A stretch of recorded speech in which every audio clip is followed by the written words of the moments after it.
हमारा chapter 1 fundamental of computers के बाद हम चैप्टर 2 देखते हैं। चैप्टर 2 है हमारा कंप्यूटर्स की कार्यपद्धति, कंप्यूटर की कार्यपद्धति, प्रिंसिपल्स ऑफ कंप्यूटर। ठीक है, इसमें हम पहला पॉइंट देखते हैं। पहला पॉइंट है हार्डवेयर। हार्डवेयर क्या होता है? हार्डवेयर वे सभी चीज़ें, कंप्यूटर सिस्टम के अंतर्गत वे सभी चीज़ें जिन्हें हम देख सकते हैं, छू सकते हैं, वे सभी हार्डवेयर के अंतर्गत आते हैं। ठीक है ना, जैसे कि कीबोर्ड हो गया, कीबोर्ड हमारा हार्डवेयर हो गया। ठीक है ना, कीबोर्ड को हम देख भी सकते हैं, उसे छू भी सकते हैं। जैसे कि माउस हो गया, माउस को हम देख भी सकते हैं, छू भी सकते हैं। मॉनिटर हो गया, तो वे सभी चीज़ें हार्डवेयर के अंतर्गत आते हैं। सॉफ्टवेयर क्या होता है? सॉफ्टवेयर जिसे हम देख तो सकते हैं लेकिन छू नहीं सकते। ठीक है ना, तो वे सभी चीज़ें सॉफ्टवेयर के अंतर्गत आती हैं। जैसे कि एप्लीकेशन हो गए, ऐप्स हो गए, एप्लीकेशन हो गए, है ना। ये सभी चीज़ें जो वायरस होता है, ठीक है, वायरस, एंटीवायरस,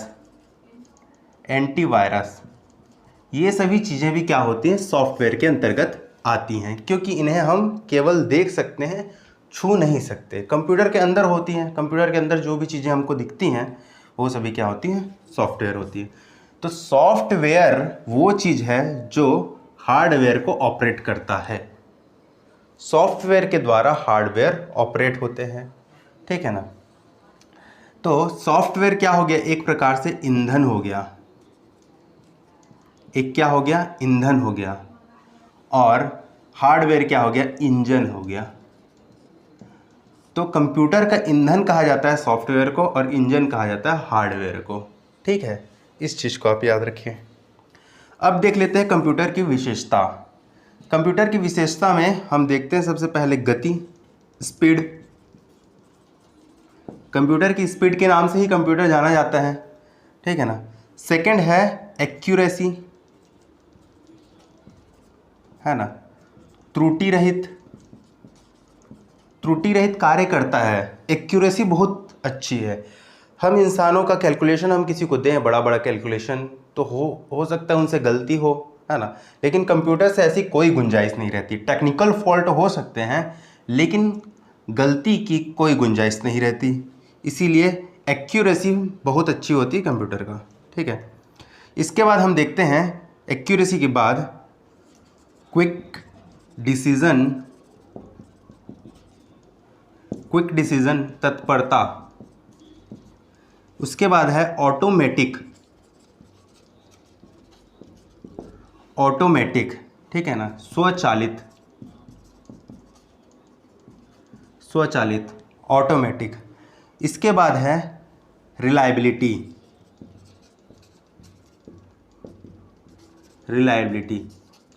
विश्वसनीयता। ठीक है, विश्वसनीयता। तो गति, एक्यूरेसी, क्विक डिसीजन, ऑटोमेटिक होता है, ठीक है ना, स्वचालित होता है। एक बार जो प्रोग्राम डाल दो उसके बाद खुद वो चलते रहता है। रिलायबिलिटी मतलब विश्वसनीयता इस बात की कि हाँ एक्यूरेट होगा, है ना, इस पर हम रिलायबल हो सकते हैं, इस पर विश्वास कर सकते हैं। ठीक है, इसके बाद हम देखते हैं कार्यप्रणाली, वर्किंग प्रिंसिपल में क्या आता है? इनपुट आता है। पहले इनपुट क्या होता है? जो हम डाटा या फिर निर्देश कंप्यूटर को देते हैं, है ना, डाटा, अनुदेश, निर्देश जो हम कंप्यूटर को देते हैं कि आपको क्या कार्य करना है, वो कहलाता है इनपुट। ठीक है, तो जो डाटा या निर्देश, है ना, हमारे द्वारा दिया जाता है, हमारे द्वारा कंप्यूटर को दिया जाता है, उसको क्या बोला जाता है? इनपुट। ठीक है ना, इनपुट जैसे ही हम दिए उसके बाद कंप्यूटर उसको क्या करेगा? प्रोसेस करना स्टार्ट करेगा। ठीक है ना, प्रोसेस करने के बाद वो क्या सूचना में उसको बदलेगा? इन्फॉर्मेशन में उसको बदलेगा। ठीक है ना, तो जो हम डाटा उसको देते हैं, डाटा या फिर निर्देश जो हम देते हैं, वो उसको किस में कन्वर्ट कर देता है? वो कन्वर्ट कर देता है सूचना में, इन्फॉर्मेशन में कन्वर्ट कर देता है। ठीक है ना, इसको ही क्या बोलते हैं? प्रोसेसिंग बोलते हैं। ठीक है ना, ये कभी कभी क्वेश्चन बना के दे देता है कि प्रोसेसिंग क्या होता है। तो निर्देशों को इंफॉर्मेशन सूचना में कन्वर्ट करना, है ना, प्रोसेसिंग कहलाता है। डाटा को सूचना में कन्वर्ट करना प्रोसेसिंग कहलाता है। ठीक है ना। जो भी हम डाटा देते हैं उसको किसी भी तार्किक या फिर कैलकुलेटिव वे में उसको इंफॉर्मेशन में बदलना ही क्या कहलाता है, प्रोसेसिंग कहलाता है। ठीक है। इसके बाद हम देखते हैं आउटपुट क्या होता है। आउटपुट क्या होते हैं? आउटपुट जो सूचना या फिर इंफॉर्मेशन हमें मिलते हैं उसे ही हम आउटपुट कहते हैं। ठीक है ना। तो इंफॉर्मेशन, जो सूचना है ना, सूचना हमें प्राप्त होता है उसे ही हम क्या बोलते हैं, आउटपुट कहते हैं। ठीक है। तो ये हो गया, इनपुट दिए हम, प्रोसेसिंग हुआ, प्रोसेसिंग के बाद हमारे पास आउटपुट आ गया, इंफॉर्मेशन आ गया। ठीक है। अब इसके बाद आता है स्टोरेज, भंडारण। ठीक है ना। तो स्टोरेज क्या होता है? जब हम इनपुट देते हैं, कोई डाटा हम इनपुट करते हैं तो वो मेमोरी में स्टोर होता है। रजिस्टर मेमोरी में, पहले मेन मेमोरी में स्टोर होगा, फिर उसके बाद वो रजिस्टर मेमोरी में जाएगा, फिर सीपीयू उसको प्रोसेस करता है। ठीक है ना। तो प्रोसेसिंग के पहले भी वो इनपुट डाटा स्टोर होता है मेमोरी में। ठीक है ना। तो इनपुट के टाइम स्टोर होगा, और जब आउटपुट आता है, जब हमारे पास इंफॉर्मेशन आ जाता है, ठीक है ना, उस टाइम भी जो परिणाम होते हैं उसका भी स्टोरेज किया जाता है मेन मेमोरी में। ठीक है ना। जैसे कि आप कुछ वीडियो अगर बनाए, एक्सपोर्ट वगैरह कर दिए, ठीक है ना, तो जो परिणाम आया, जैसे पिक्सआर्ट में कुछ बना लिए आप, है ना, उसको सेव कर लिए, तो जो परिणाम आपके पास लास्ट में रिजल्ट मिलता है ना, तो वो क्या होता है, पीपीटी वगैरह बना लिए, उसका जो रिजल्ट मिलता है वो कहीं ना कहीं जाके सेव हो जाता है। ठीक है ना। तो वही होता है आउटपुट। तो आउटपुट के दौरान भी जो इन्फॉर्मेशन है, जो डाटा है, या फिर जो भी परिणाम है ना, वो भी स्टोर होता है। तो दो समय स्टोर होता है। जब हम डाटा या फिर निर्देश देते हैं कंप्यूटर को, उस समय स्टोरेज का काम होता है, और जब हमें परिणाम मिलता है उस समय भी स्टोरेज का काम होता है। ठीक है ना। तो दो जगह स्टोरेज का काम होता है। उसके बाद हम कंट्रोल देखते हैं।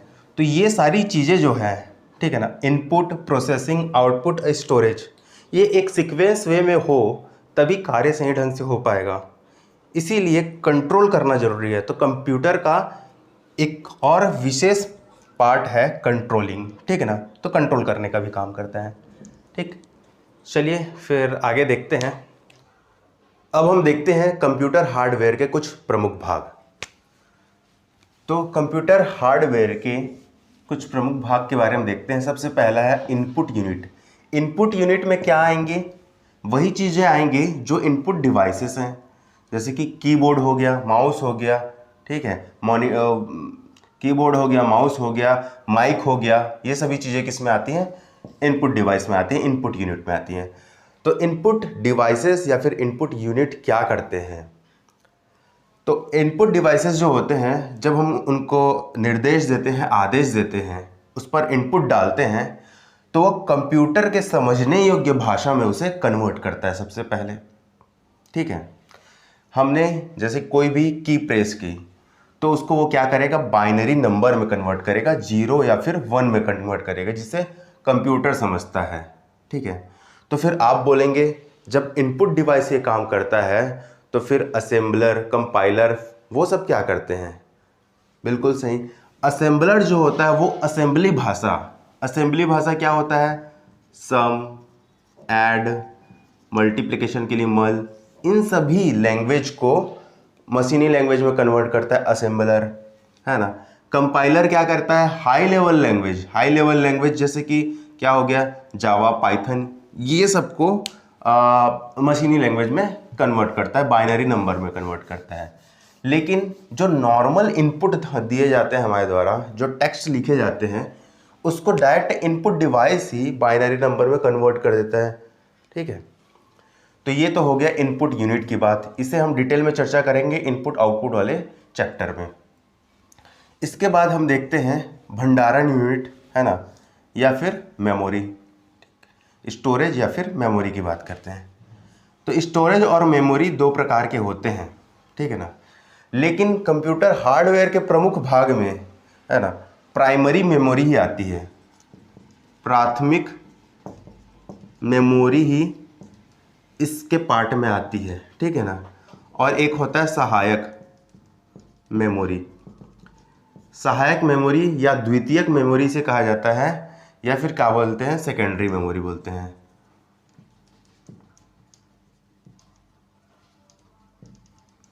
ठीक है, सहायक मेमोरी, द्वितीयक मेमोरी या सेकेंडरी मेमोरी कहा जाता है, ठीक है।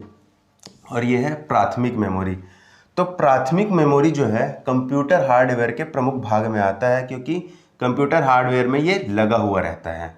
लेकिन सहायक मेमोरी हम लोग को अलग से लगाना पड़ता है, इसलिए ये कंप्यूटर हार्डवेयर के पार्ट में नहीं आता, है ना। ये अलग से हम खरीद के लगाते हैं। हालांकि ये भी एक हार्डवेयर ही है ना, बट ये सिस्टम के साथ अटैच नहीं मिलता हमको, ठीक है। इसके बाद हम देखते हैं, तो इसके बारे में भी हम डिटेल से चर्चा करेंगे मेमोरी वाले पार्ट में, ठीक है। इसके बाद हम देखते हैं सिस्टम यूनिट के बारे में। तो सिस्टम यूनिट क्या होता है? सिस्टम यूनिट के तीन मुख्य पार्ट होते हैं। एक होता है मदरबोर्ड, एक होता है मदरबोर्ड, ठीक है, और एक है CPU, central processing unit, CPU, और तीसरा होता है अपना प्राथमिक या मुख्य मेमोरी, या इसी को हम क्या कहते हैं, प्राइमरी मेमोरी, ठीक है, प्राइमरी मेमोरी। तो ये है सिस्टम यूनिट की बातें, ठीक है। प्राथमिक मेमोरी, मुख्य मेमोरी में कौन सा आता है? रैम, रोम, ये सभी चीज़ें आती हैं। और रैम और रोम मदरबोर्ड में अटैच होते हैं, ठीक है ना। मदरबोर्ड कुछ इस तरीके से होता है, बोर्ड होता है, इसमें सीपीयू भी इसी में लगा होता है, और काफ़ी सारे ट्रांजिस्टर वगैरह जो भी है ना, वो छोटे छोटे डिवाइसेस इसमें लगे होते हैं। और इसी में क्या लगा होता है? प्राथमिक मेमोरी, मुख्य मेमोरी लगा होता है, ठीक है ना। सीपीयू, है ना, सीपीयू के साथ एक मेमोरी जो होता है, एक है रजिस्टर,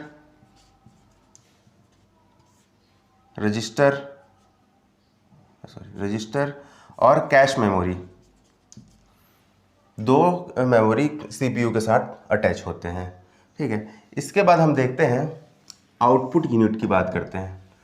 तो जो हम इनपुट डालते हैं वो प्रोसेस होता है।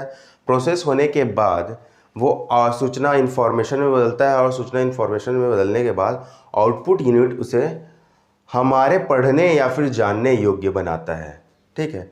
तो पहले हम इनपुट डालें, है ना, इनपुट डालें तो हमारे द्वारा जो डाला गया इनपुट या फिर डाटा है वो किस में कन्वर्ट हुआ? 0 या 1 के बाइनरी नंबर में कन्वर्ट हुआ, मशीनी लैंग्वेज में कन्वर्ट हुआ। फिर उसके बाद जब वो आउटपुट के लायक होता है ना, तो आउटपुट यूनिट उसको फिर से हमारे समझने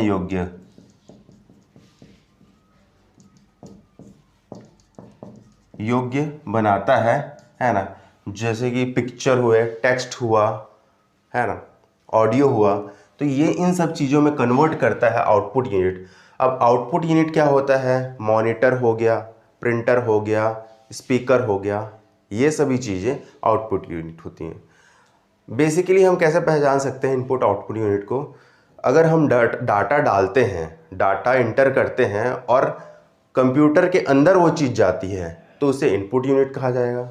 अगर कंप्यूटर से बाहर कोई चीज़ लाता है, जैसे कि प्रिंटर हुआ, वो प्रिंट करके पेज को बाहर दिखाता है। मॉनिटर हुआ, मॉनिटर हमको सामने बाहर दिखा रहा है ना, मॉनिटर एक इनपुट यूनिट नहीं हुआ, ठीक है। तो ये सभी चीज़ें क्या हो जाती है? आउटपुट यूनिट हो जाती है, जो हमको बाहर प्रदर्शित होती है, बाहर हमें जो दिखाई देती हैं या फिर जो हमें प्राप्त होता है परिणाम जिसके थ्रू, ठीक है ना। तो ये हो गया आउटपुट यूनिट, ठीक।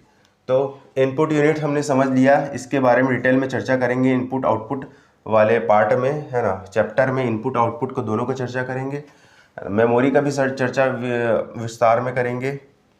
इसके बाद हमने सिस्टम यूनिट देखा। सिस्टम यूनिट मदरबोर्ड, सीपीयू, प्राथमिक और मुख्य मेमोरी से, प्राथमिक या मुख्य मेमोरी से मिलकर बना होता है, ठीक है ना। मदरबोर्ड में ही सारे कंपोनेंट जुड़े होते हैं।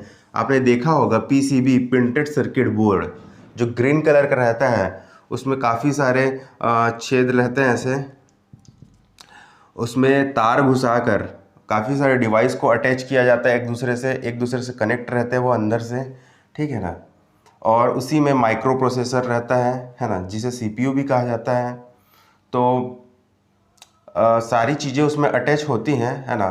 तो उसमें क्या होता है, प्राथमिक मेमोरी भी अटैच होता है, मुख्य मेमोरी भी अटैच होता है, जिसे हम क्या कहते हैं, रैम, रोम, ठीक है ना। आपने जब भी मोबाइल ख़रीदा होगा, आप ये ज़रूर चेक करते हैं, है ना, वो कितने जीबी का है करके। तो 464 है ना, 8 128 ऐसा आप देखते हैं। तो ये जो होता है 8 128 4 64, तो जो 8 होता है, जो कम नंबर वाला रहता है, वो रहता है रैम, क्योंकि रैम महंगा आता है।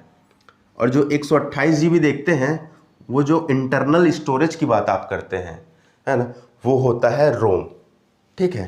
तो ये दोनों अपनी मुख्य मेमोरी हैं, ठीक है। चलिए फिर आगे देखते हैं। अब हम देख लेते हैं कंप्यूटर के कुछ मुख्य अंगों के बारे में।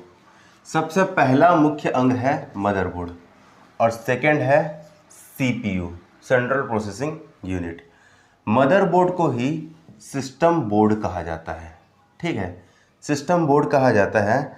और बूटिंग के टाइम पर, बूटिंग क्या होता है, जब स्टार्ट किया जाता है कंप्यूटर को, सिस्टम जब स्टार्ट होता है, जो टाइम लेता है वो, है ना, मॉनिटर को डिस्प्ले करने के पहले, है ना, जब वो टाइम लेता है उसी को क्या बोलते हैं, बूटिंग टाइम बोलते हैं, ठीक है। तो बूटिंग टाइम के दौरान ये क्या करता है, ये जैसे कि मान लीजिए ये मदरबोर्ड है, ठीक है। मदरबोर्ड में, है ना, ये हो गया सीपीयू, सेंट्रल प्रोसेसिंग यूनिट, और ये क्या लगा है, रैम, और ये लगा है रोम, ठीक है। तो बूटिंग के दौरान क्या करता है ये, बूटिंग के समय क्या होता है, मेनली कंप्यूटर को पूरा चेक किया जाता है कि सभी हार्डवेयर, सभी सॉफ्टवेयर है, मौजूद है कि नहीं है, सभी हार्डवेयर कनेक्टेड है कि नहीं है, ठीक है ना। तो क्या होता है, इनपुट आउटपुट डिवाइस, जैसे कि ये मान लीजिए ये इनपुट यूनिट यहाँ से कनेक्ट होता है, आउटपुट यूनिट यहाँ से कनेक्ट होता है। तो ये चेक होता है कि इनपुट आउटपुट यूनिट जो कि हार्डवेयर में आता है, वो सभी सही से कनेक्टेड हैं या नहीं है, पहली बात, है ना। और सेकेंड बात क्या चीज़ चेक होता है कि रैम और रोम में, है ना, सॉफ्टवेयर सही से इंस्टॉल्ड है कि नहीं है, ठीक है। जो सॉफ्टवेयर पहले से ही, जब हम देखते हैं मोबाइल में हमारे इंटरनल मेमोरी में कितना जीबी होता है, 128 जीबी होता है, ठीक है ना, यही क्या होता है, रोम होता है, ठीक, यही रोम होता है। लेकिन ये 28 जीबी क्या पूरा 128 जीबी हमें मिलता है मोबाइल खरीदने के टाइम, बिल्कुल नहीं, ठीक है ना। कुछ लगभग 32 जीबी के आसपास ऑलरेडी फिल होता है, ठीक है ना। ये क्या होता है, ये इंटरनल मेमोरी में सॉफ्टवेयर डला होता है, ठीक है ना, वो सॉफ्टवेयर की जगह ये 32 जीबी लेता है, ठीक है ना। तो इसी चीज़ को बूटिंग के दौरान चेक किया जाता है कि ये सभी सॉफ्टवेयर सही से इंस्टॉल्ड हैं या नहीं है, ठीक है ना। तो बूटिंग टाइम में क्या होता है, सिस्टम द्वारा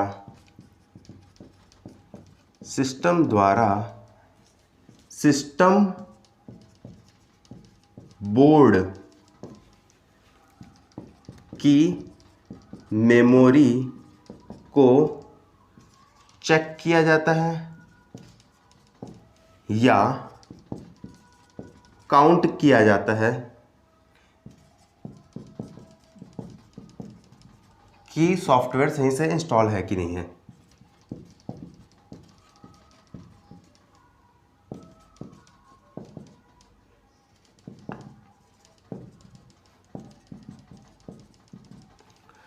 ठीक है, कि सॉफ्टवेयर इंस्टॉल्ड है या नहीं है, ये चेक किया जाता है, ठीक है। तो इस बात को आप ध्यान में रखिए बूटिंग के दौरान, ठीक है ना। और मदरबोर्ड क्या होता है, मदरबोर्ड मुख्य सर्किट बोर्ड होता है,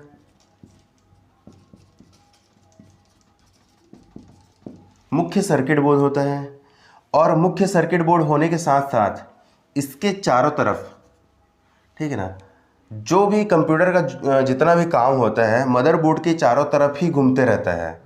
ठीक है, ये सर्किट लगा होता है इसमें।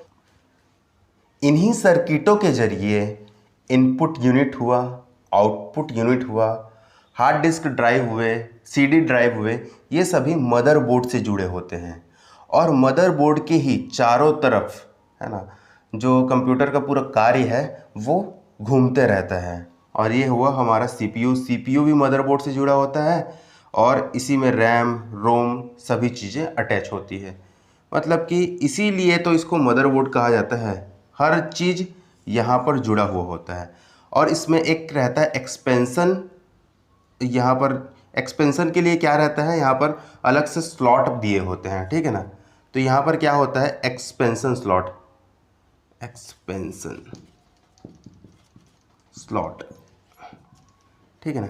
एक्सपेंशन स्लॉट होता है, एक्सपेंशन स्लॉट होता है जिसमें हम भविष्य में अगर कुछ और हार्डवेयर जोड़ना चाहें तो यहाँ पर जोड़ सकते हैं। जैसे कि यहाँ पर सर्किट बना हुआ है और उपकरण अटैच हैं, तो यहाँ पर मैं चाहूँ तो यहाँ पर इन दोनों ऐसे करके जोड़ सकता हूँ। ठीक है ना, तो और हार्डवेयर यहाँ पर जोड़ने के लिए भविष्य में एक्सपेंशन स्लॉट बना होता है। ठीक है, इसे भी आप ध्यान में रखिए। तो ये हो गया अपना मदरबोर्ड, है ना। मदरबोर्ड के बारे में हम देख लिया कि बूटिंग टाइम पर क्या होता है।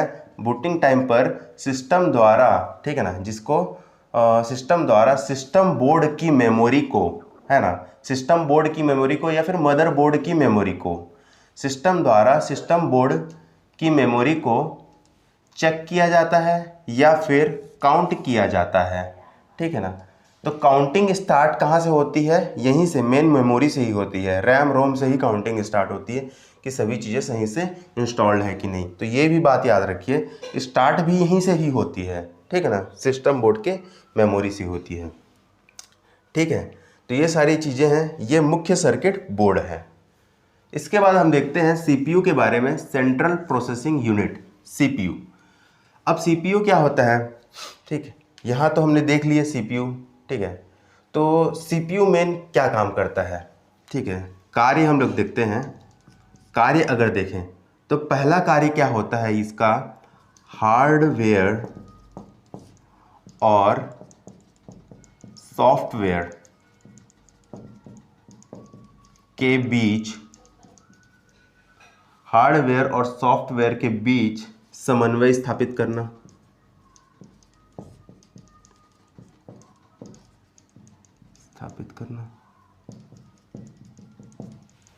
ठीक है ना, हार्डवेयर और सॉफ्टवेयर के बीच में समन्वय स्थापित करना, क्रम का निर्धारण करना,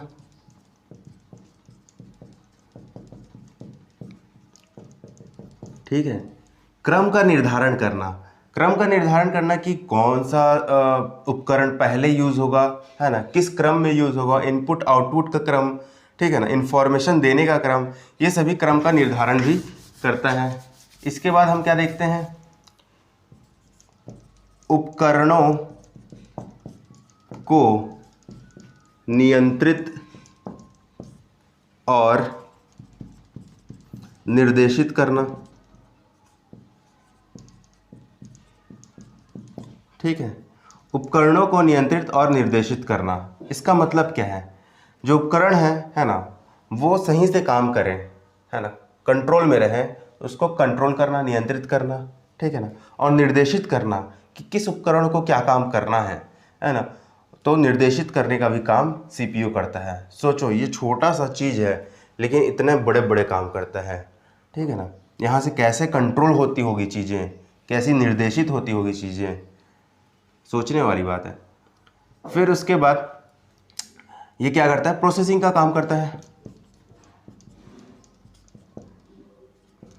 प्रोसेसिंग का काम करता है, और प्रोसेसिंग के अंतर्गत, हालांकि ये सभी चीज़ें प्रोसेसिंग के अंतर्गत ही आती हैं। ठीक है ना, तो ये मुख्य चीज़ें थी, जैसे कि हार्डवेयर और सॉफ्टवेयर है, उनके बीच में जब तक समन्वय स्थापित नहीं होगा तब तक कोई काम नहीं हो सकता। ठीक है ना, सॉफ्टवेयर के थ्रू ही हम हार्डवेयर को कंट्रोल करते हैं। ठीक है, क्रम का निर्धारण, अगर क्रम सही से निर्धारित नहीं रहेगा तो कोई काम ढंग से नहीं हो पाएगा, हो तो पाएगा लेकिन उल्टा पुल्टा हो जाएगा, है ना। आप टेक्स्ट लिखते हैं, ऊपर से नीचे लिखाना चाहिए, right to left, left to right लिखाना चाहिए, नीचे से ऊपर लिखा गया, है ना, उल्टा हो गया, नीचे की बातें ऊपर लिखा गई, तो फिर दिक्कत हो जाएगा। उपकरणों को नियंत्रित करना, अब उपकरण अपने कंट्रोल में नहीं है, आप एम दबाए और एम दबते गया, है ना, काफ़ी सारे एम लिखा गया, जो लिख रहे हैं आप बार बार रिपीट हो रहा है, तो उनको नियंत्रित भी करना जरूरी है, निर्देशित करना कि कौन से उपकरण को क्या काम करना है। प्रोसेसिंग का काम, है ना, प्रोसेसिंग के अंतर्गत ये सारी चीज़ें आ जाती हैं, ठीक है।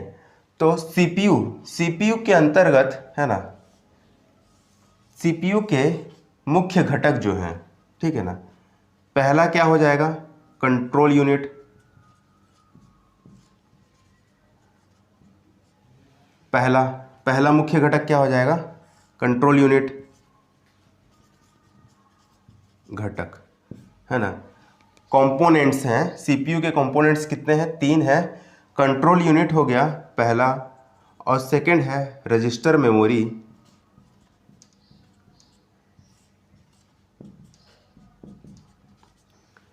कंट्रोल यूनिट, रजिस्टर मेमोरी, और तीसरा है एएलयू, अर्थमेटिक लॉजिकल यूनिट, ठीक है ना। अर्थमेटिकल लॉजिकल यूनिट जो है तीसरा है, ठीक है ना। तो कंप्यूटर के 3 मुख्य घटक हैं, है ना, क्या है, control unit, register memory, arithmetic and logical unit, ठीक है। तो हमने क्या देख लिया, मदरबोर्ड के बारे में देख लिया, उसके बाद सीपीयू के बारे में देख लिया। चलिए अब देखते हैं क्या होता है एएलयू, क्या होता है रजिस्टर मेमोरी, ठीक है। चलिए, तो सीपीयू में हमने 3 मुख्य घटक देख लिए थे, सीपीयू के भाग, एएलयू अर्थमेटिक लॉजिकल यूनिट, है ना, arithmetic logic unit, control unit, register memory, ये 3 चीज़ों को हमने देखा था, ठीक है ना। तो सबसे पहले हम देखते हैं अर्थमेटिक एंड लॉजिक यूनिट के बारे में। अर्थमेटिक और लॉजिक यूनिट क्या होता है, ये इसके 2 पार्ट होते हैं, एक होता है अर्थमेटिक यूनिट और लॉजिक यूनिट।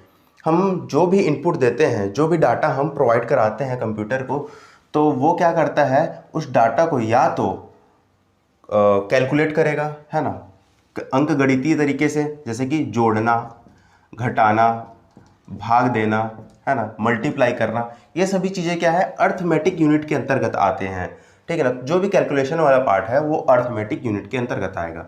उसके बाद हम लोग देखते हैं लॉजिकल यूनिट। लॉजिकल यूनिट हम देखते हैं कंपैरिजन की बात आती है, ठीक है ना, तुलना की बात आती है, जैसे कि कोई ग्रेटर देन है, स्मॉलर देन है ना, तो या फिर इक्वल है, तो ये सब जो तुलनाएं होती हैं वो लॉजिकल यूनिट के अंतर्गत आती हैं। अब ये सब जो है अर्थमेटिक और लॉजिक यूनिट, ठीक है ना, इसी पर पूरी गणनाएं बेस्ड होती हैं, पूरी प्रोसेसिंग इसी पर बेस्ड होती है, ठीक है ना। इनके बिना आगे काम नहीं होगा। और इनको कौन कंट्रोल करता है, तो कंट्रोल यूनिट इनको कंट्रोल करने का काम करता है, ठीक है ना। कंट्रोल यूनिट इनको निर्देश देता है ना, कि क्या काम करना है, कैसे काम करना है, कब काम करना है, तब जाके अर्थमेटिक और लॉजिक यूनिट काम कर पाते हैं, ठीक है ना। तो कंट्रोल यूनिट का मेन काम क्या है, वही काम है जो हमने सीपीयू के कार्य में पढ़ा था। पहला काम क्या है, कंट्रोल यूनिट, मेन तो सीपीयू कंट्रोल यूनिट से ही चलता है, ठीक है ना, यही सब कुछ काम करता है। तो पहला चीज़ हमने क्या पढ़ा था, हार्डवेयर और सॉफ्टवेयर के बीच में समन्वय, ठीक है, समन्वय स्थापित करना, हार्डवेयर और सॉफ्टवेयर के बीच में तालमेल, समन्वय स्थापित करना, ठीक है ना। और इसके बाद हमने देखा था कि नियंत्रण और निर्देश देना, ठीक है, नियंत्रण करना और निर्देश देना, ये भी हमने देखा था। और तीसरा क्या देखा था हमने, प्रोसेसिंग, ठीक है ना, तीसरा हमने क्या देखा था, प्रोसेसिंग, ठीक है। तो कंट्रोल यूनिट का मेन काम क्या रहता है, हार्डवेयर और सॉफ्टवेयर के बीच में समन्वय स्थापित करना, नियंत्रण और निर्देश देना। तो नियंत्रण और निर्देश देता है वो अर्थमेटिक लॉजिक यूनिट को, तब जाके वो अर्थमेटिक कार्य और लॉजिक कार्य कर पाते हैं, ठीक है ना। उसके बाद हमारा क्या होता है, प्रोसेसिंग होता है, ठीक है ना। तो प्रोसेसिंग करने का काम भी कौन करता है, कंट्रोल यूनिट करता है। मतलब सबसे मुख्य भाग जो बोला जाए उसे हम किसको कहेंगे, कंट्रोल यूनिट को कहते हैं, ठीक है ना। सबसे मेन जो पार्ट होता है सीपीयू का वो होता है कंट्रोल यूनिट, ठीक है। इसके बाद आता है रजिस्टर मेमोरी। रजिस्टर मेमोरी क्या होता है, आप जैसे कि मान लीजिए एक मेन मेमोरी है, मेन मेमोरी में डाटा उपलब्ध है हमारे पास, ठीक है ना। मेन मेमोरी क्या हुआ, रैम रोम, है ना। हमने मदरबोर्ड देखा था, मदरबोर्ड बीच में सीपीयू था, है ना, और यहाँ पर हमने रैम रोम देखा, ठीक है ना। तो ये रैम रोम जो है ये मदरबोर्ड में स्थित है, ठीक है ना, मदरबोर्ड में स्थित है ये रैम, है ना, और यह रोम कहाँ स्थित है, मदरबोर्ड में स्थित है, ठीक है ना। लेकिन रजिस्टर मेमोरी जो होता है, ये दोनों भी मेमोरी है, लेकिन रजिस्टर मेमोरी जो होता है वो यहाँ पर स्थित होता है। रजिस्टर मेमोरी जो होता है वो सीपीयू में स्थित होता है, ठीक है ना। सीपीयू में स्थित होने के कारण सीपीयू क्या करता है, सबसे पहले है रैम और रोम से डाटा को लेकर रजिस्टर मेमोरी में डालता है, ठीक है ना, रजिस्टर मेमोरी में डालता है। रजिस्टर मेमोरी में डालने के बाद वो आसानी से उसको तुरंत क्विकली प्रोसेस कर सकता है, ठीक है ना। देखो ये रैम रोम हुआ, यहाँ से डाटा आया यहाँ, ठीक है, यहाँ पर स्टोर रहता है, ठीक है ना। उसके बाद सीपीयू उसको प्रोसेस कर लेता है। अब आप बोलेंगे कि डायरेक्ट रैम रोम से ही क्यों नहीं कर लेता, रैम रोम से करने में उसे थोड़ा ज़्यादा टाइम लगेगा, क्यों, क्योंकि वो मदरबोर्ड से अटैच है, और रजिस्टर से प्रोसेस करने में उसको थोड़ा कम टाइम लगेगा क्योंकि वो तो सीपीयू से ही अटैच है, ठीक है ना। तो रजिस्टर में ज़्यादा इसका क्षमता नहीं होता है ना, कुछ निर्देश जितना वो एक बार में या फिर 2 बार में प्रोसेस कर पाता है वो रजिस्टर मेमोरी में कलेक्ट करके रखता है, ठीक है ना। और जैसे ही फिर रजिस्टर मेमोरी खाली होना चालू हुआ तो फिर से रैम रोम से यहाँ से डाटा आके रजिस्टर मेमोरी में स्टोर हो जाता है, और फिर वहाँ से फिर इंफॉर्मेशन आगे प्रोसेसिंग के लिए सीपीयू भेज देता है, ठीक है। ये उसी तरह है जैसे कि डिलीवरी होता है, रायपुर मेन ब्रांच है, अब किसी और लोकेशन से ऑर्डर करते हो तो रायपुर से पहले डिलीवरी कहाँ आएगा, आपके लोकेशन में पहले आएगा, ठीक है ना, वहाँ के सेंटर में पहले आएगा, फिर उसके बाद आपके पास आएगा, ठीक है ना। तो वह आपके सेंटर में आया, स्टॉक पहले से आपके सेंटर में है तो तुरंत आपको मिल जाएगा, ठीक है ना, वही काम ये करता है। तो ये बातें क्लियर हो गई, रजिस्टर मेमोरी की बात क्लियर हो गई, ठीक है ना। रजिस्टर मेमोरी किससे जुड़े होते हैं, सीपीयू से जुड़े होते हैं।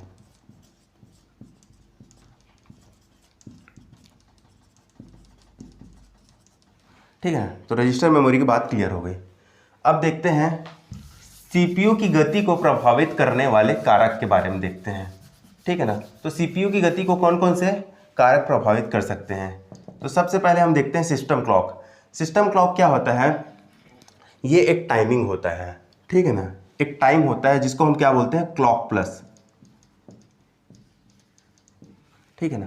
एक टाइम होता है, जैसे कि कोई चीज़ प्रोसेस हो रहा है, ठीक है ना, प्रोसेसिंग में है कोई चीज़, ठीक है ना। प्रोसेसिंग में होने के कारण वो क्या करेगा, कुछ डाटा को पहले प्रोसेस करेगा, उसके बाद आगे की डाटा को प्रोसेस करेगा, ठीक है ना। तो कब हमें आगे की डाटा को प्रोसेस करना है ये कैसे पता चलेगा सीपीयू को, ये पता चलेगा क्लॉक, सिस्टम क्लॉक से। सिस्टम क्लॉक क्या करता है, एक क्लॉक प्लस लगाता है, ठीक है ना। जब ये क्लॉक प्लस मतलब कि एक टाइमिंग है, समझ जाओ, ठीक है ना। जब ये क्लॉक प्लस रीच हो जाता है ना, क्लॉक प्लस हम रीच कर जाते हैं, क्लॉक प्लस के पास पहुंच जाते हैं, ये समझ जाओ क्लॉक प्लस है यहाँ पर, ये टाइमिंग है, ठीक है ना। इतना डाटा प्रोसेस हुआ, उसके बाद आगे की डाटा प्रोसेस करना है, ठीक है ना। तो जब हम क्लॉक प्लस के पास पहुंच जाएंगे, ठीक है ना, तो सीपीयू को ऑटोमेटिकली समझ आ जाएगा कि आगे काम करना है अब, ठीक है ना। तो फिर वो आगे का काम करने लगता है। नहीं तो अगर ये नहीं रहता तो क्या होता, इतना ही काम करके सीपीयू रुक जाता, कंफ्यूज हो जाता कि क्या करना है आगे। तो यहाँ पर जब समझ में आता है अरे यार आगे काम करना, तो फिर आगे का काम करने लगता है। तो ये होता है सिस्टम क्लॉक। तो अब ये जितना जल्दी होगा ये चीज़, ठीक है ना, डाटा प्रोसेस पहले इतने इतने देर में होता था, ठीक है ना, अब ये सिस्टम क्लॉक प्लस जो है जल्दी जल्दी लगना चालू हो जाए, ठीक है ना, और डाटा प्रोसेसिंग इतने इतने समय में ही होने लग जाए, तो हमारा टाइमिंग, हमारा गति बढ़ जाएगा, ठीक है ना। तो क्लॉक प्लस क्या करता है, सिस्टम क्लॉक क्या करता है, कंप्यूटर की गति को बढ़ा सकता है, ठीक है ना। और एक बात, कंप्यूटर की गति, सीपीयू की गति, या फिर बोल सकते हैं माइक्रो प्रोसेसर की गति किससे नापी जाती है, तो गीगा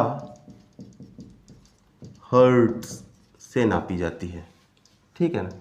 गीगा हर्ट्ज से नापी जाती है कंप्यूटर की गति, ठीक है ना। ये हो गया यूनिट।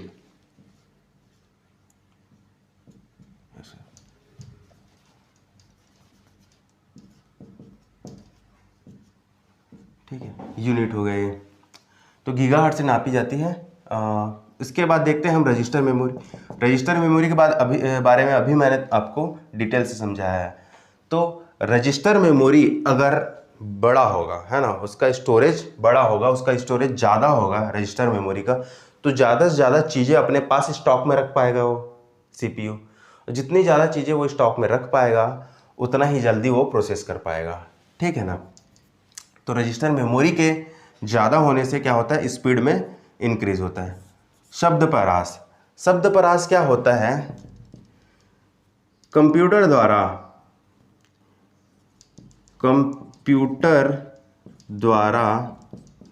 एक बार में लिया जाने वाला बाइनरी अंकों की संख्या, ठीक है ना। कंप्यूटर द्वारा एक बार में लिया जाने वाला बाइनरी अंकों की संख्या, इसका मतलब क्या है। अब देखिए, हम कुछ भी टाइप करते हैं या फिर हम कुछ भी निर्देश देते हैं, वो इनपुट डिवाइस द्वारा किस में कन्वर्ट हो जाता है, बाइनरी नंबर में कन्वर्ट हो जाता है। अब बाइनरी नंबर, जैसे कि यहाँ पर एक चीज़ लिख दिया मैं, अब यहाँ पर लिख दिया आप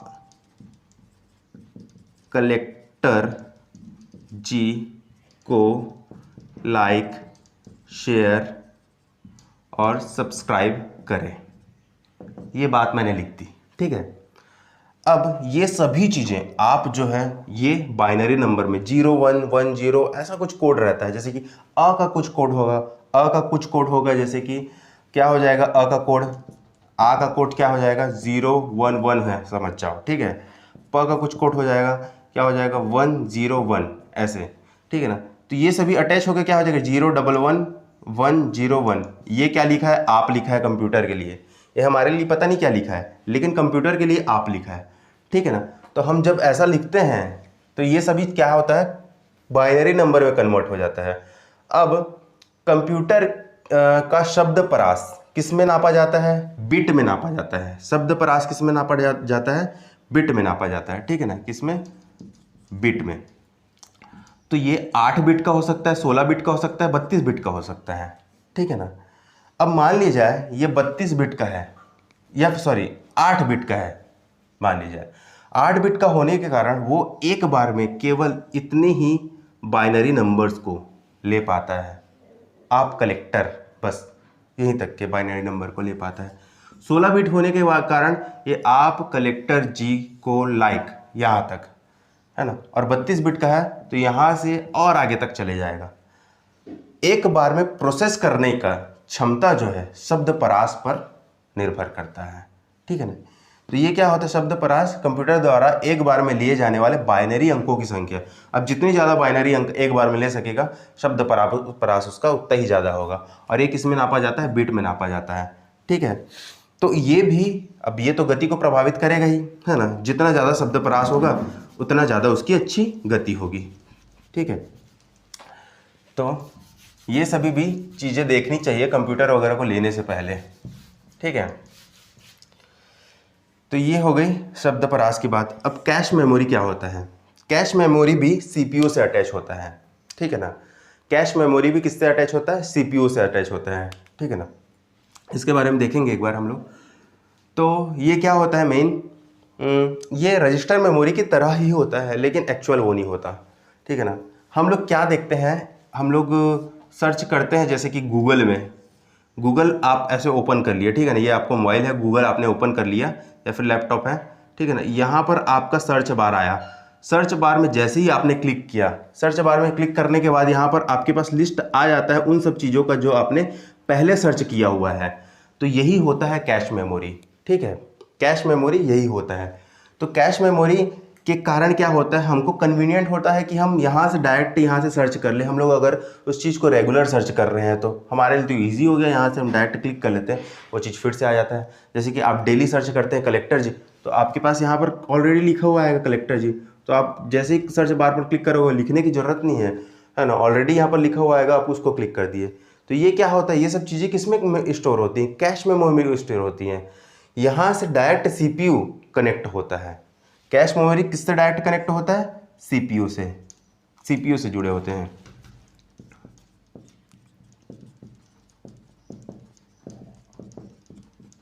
ठीक है ना, कैश मेमोरी भी सीपीयू से जुड़े होते हैं। तो जितना ज़्यादा इसका दायरा होगा, देखो जैसे अब इसमें 5 लाइन ही दिखाता है ना, 5 लाइन ही दिखाता है, इससे ज़्यादा का नहीं दिखाता। ठीक है, नीचे का हिस्ट्री नहीं दिखाता, 5 लाइन ही बस दिखाता है। ठीक है ना, तो हम 5 ही डाटा को जल्दी से एक्सेस कर पाएंगे।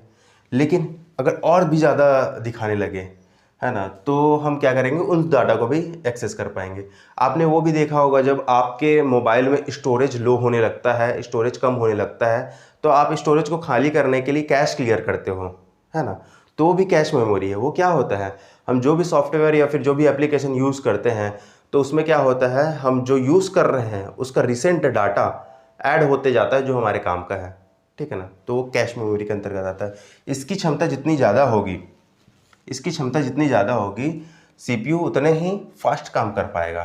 ठीक है, इसके बाद हम देखते हैं सिस्टम बस की बात करते हैं। अब सिस्टम बस क्या होता है, मदरबोर्ड में, है ना, मदरबोर्ड में सीपीयू जो है वो रैम रोम से कैसे कनेक्ट रहेगा, किसी न किसी वायर के थ्रू कनेक्ट रहेगा। तो मदरबोर्ड के अंदर जो वायर लगे होते हैं उसी को हम लोग क्या बोलते हैं, बस बोलते हैं। ठीक है ना, तो इसकी चौड़ाई या फिर इसकी मोटाई जितनी ज़्यादा होगी, है ना, वही डिसाइड करेगा कि सीपीयू की स्पीड कितनी है। अगर इसकी मोटाई ज़्यादा है तो ज़्यादा स्पीड होगी। ये भी किस में आते हैं, बिट में आते हैं। ठीक है ना, 8 बिट, 16 बिट, 32 बिट। ठीक है ना, किस में आते हैं, बिट में आते हैं। ठीक है, 8 बिट, 16 बिट, 32 बिट में आते हैं। अब देखो इसमें मतलब क्या होता है, 8 बिट का मतलब है कि यहाँ पर पतले पतले 8 वायर होंगे, 16 बिट मतलब 16 वायर होंगे, 32 बिट मतलब 32 वायर होंगे। मतलब जाहिर सी बात है, 32 बिट है, 32 वायर है, मतलब चौड़ाई ज़्यादा होगी। तो 32 बिट वाले सिस्टम बस का स्पीड ज़्यादा रहता है। ठीक है ना, ये भी क्लियर हो गया। ठीक है, तो सिस्टम बस समझ में आ गया। ठीक है, तो इससे भी गति प्रभावित होती है। ठीक है, इसके बाद हम देखते हैं प्रोसेसर। अब प्रोसेसर क्या होता है, ड्यूअल कोर। आपने देखा होगा ड्यूअल कोर प्रोसेसर, है ना, multi core processor, dual core processor, multi core processor, ये आपने देखा होगा। ठीक है ना, अब ये क्या होते हैं, ये प्रोसेसर मतलब कि एक्चुअल में क्या होता है कि हम पैरेलली कितने एप्लीकेशन, कितने सॉफ्टवेयर रन करा सकते हैं। ठीक है ना, पैरेलली हम कितने सॉफ्टवेयर, कितने चीज़ें रन करा सकते हैं। ठीक है ना, ड्यूअल प्रोसेसर मतलब कि 2 सॉफ्टवेयर, 2 चीज़ें हम पैरेलली आसानी से रन करा सकते हैं, आसानी से। इससे ज़्यादा भी करा सकते हैं, लेकिन जब हम तीसरा सॉफ्टवेयर खोलेंगे थोड़ा हैंग करने लगेगा मोबाइल।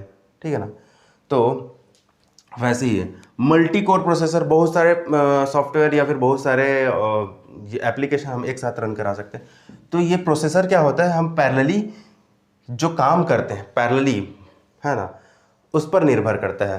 तो हम तो एक साथ बहुत सारे काम करते हैं, कभी यूट्यूब निकाल लिया, कभी व्हाट्सएप निकाल लिया, कभी कुछ निकाल लिया। ठीक है ना, अगर लैपटॉप भी लेके बैठे हैं तो एक साइड यूट्यूब चल रहा है, एक तरफ गाना चल रहा है, एक तरफ, तो ऐसे में प्रोसेसर बहुत इंपॉर्टेंट हो जाता है हमारे लिए। ठीक है ना, तो कंप्यूटर की गति इस पर तो बहुत निर्भर करती है। फिर आज के ज़माने में, पहले तो एक काम पर बिजी थे तो एक ही काम पर बिजी थे, लेकिन आज के ज़माने में बहुत सारे काम हो गए हमारे पास। तो चलिए देख लेते हैं अब इसके बारे में थोड़ा और एक बार रिवीजन कर लेते हैं। तो सबसे पहले हमने देख लिया ALU, अर्थमेटिक लॉजिक यूनिट के बारे में। अर्थमेटिक यूनिट क्या होता है, जोड़ घटाव गुणा भाग, ये होता है। लॉजिक यूनिट क्या होता है, जो तुलना करने का काम आता है, लॉजिक यूनिट होता है ना। ये एक arithmetic logic unit, control unit और रजिस्टर मेमोरी, ये तीनों किस में होते हैं, CPU में होते हैं। ठीक है ना, उसके बाद हम लोग कंट्रोल यूनिट देखें। कंट्रोल यूनिट सबको कंट्रोल करने का काम करता है, हार्डवेयर और सॉफ्टवेयर के बीच में समन्वय स्थापित करने का काम करता है, तालमेल बैठाने का काम करता है, तालमेल। ठीक है ना, उसके बाद नियंत्रण की बात करें, उसके बाद हम देखते हैं नियंत्रण और निर्देशित करने का काम करता है, प्रोसेसिंग करने का काम करता है। ठीक है ना, उसके बाद हमने देखा रजिस्टर मेमोरी, CPU में जुड़े होते हैं। रजिस्टर मेमोरी डिलीवरी बॉय वाला मैंने एग्जांपल दिया था, डिलीवरी वाला एग्जांपल दिया था। CPU की गति को प्रभावित करने वाले कारक को हमने देखा, है ना। गति किससे नापी जाती है, तो गीगाहर्ट्ज से नापी जाती है, इसका यूनिट है गीगाहर्ट्ज। ठीक है ना, उसके बाद हमने देखा कि गति को प्रभावित करने वाले कारक में पहला कारक कौन सा है, सिस्टम क्लॉक। सिस्टम क्लॉक में क्या होता है, क्लॉक प्लस होता है, ठीक है ना। उसके बाद हमने देखा रजिस्टर मेमोरी। रजिस्टर मेमोरी के बारे में मैंने बता दिया, इसकी क्षमता ज़्यादा होगी तो स्पीड ज़्यादा होगा। शब्द परास हमने देखा, शब्द परास ज़्यादा होगा तो स्पीड ज़्यादा होगा। कैश मेमोरी ज़्यादा होगा, स्टोरेज ज़्यादा होगा तो स्पीड ज़्यादा होगा। सिस्टम बस की चौड़ाई ज़्यादा होगी तो स्पीड ज़्यादा होगा। और प्रोसेसर अच्छा प्रोसेसर होगा तो सीपीयू की गति ज़्यादा होगी। तो यहाँ तक की बातें हमने देख ली थी, ठीक है। तो ये रही सारी डिटेल, इसको आप अच्छे से नोट कर लीजिए। जो जो मैंने बोला है इंपॉर्टेंट पॉइंट, कुछ नहीं लिख पाया हूँगा तो उसको आप सुन के नोट करिए, ठीक है ना। हालांकि जो इंपॉर्टेंट रहता है वो तो मैं लिखाता ही हूँ, जैसे कि ये पॉइंट्स इंपॉर्टेंट है आपके लिए, ठीक है ना। इसके अंदर की चीज़ें जो है समझने लायक हैं, वो आप समझ ले तो बेहतर है, या फिर आप उसको नोट डाउन कर ले तो बेहतर है, ठीक है ना। वो लिखने वाली चीज़ें या रटने वाली चीज़ें नहीं है, सिर्फ समझने वाली चीज़ें हैं। जो लिखने वाली चीज़ें होती हैं मैं उसको बोर्ड पर लिखवा ही देता हूँ, ठीक है ना। एक चीज़ और, जैसे कि क्लॉक प्लस है, ठीक है ना। तो क्या होता है, जो हमारे निर्देश या फिर डाटा होते हैं वो स्टेप्स में बटे रहते हैं, ठीक है ना। तो जितने जल्दी क्लॉक प्लस हम रीच करेंगे, उतना ही जल्दी हमारा स्टेप कंप्लीट होगा। अर्थात ये जो है ना, सिस्टम क्लॉक है, ये क्या करता है, समय संकेत को